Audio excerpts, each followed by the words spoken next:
Hi everyone and welcome back to Everything Lynn. I'm Lynn. Let's talk interlocking.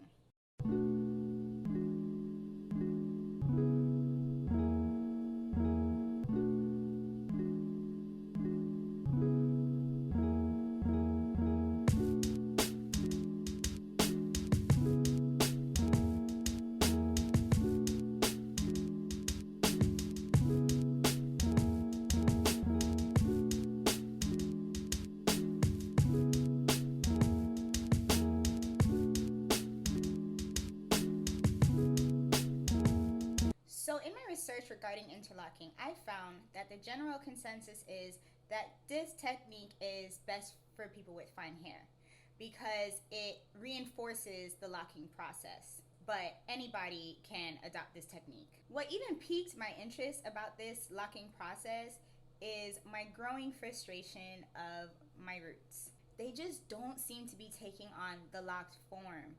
They're consistently tangled, and I find that once I get my retwists, like they're just unraveling at the roots. If I go sweat, if I moisturize my hair, when I have to wash my hair, because I have to wash it often, like all I'm seeing is a lot of tangling. I'm getting all these like loose hairs at my roots, and it's getting hard for me to see any progress. So I looked into it, and here are some pros, cons, and concerns with this method. So the first pro, it's best for fine hair or small locks.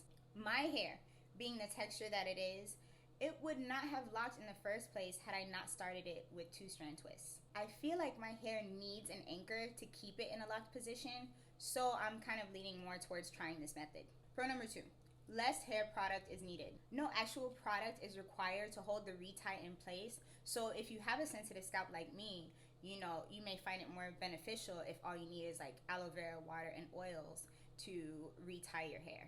Pro number 3, wetness and moisture don't tend to affect this method.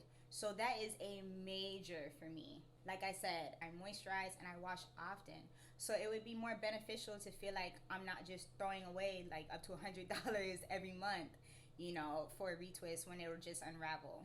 So there would be more time too in between maintenance because it's not just unraveling.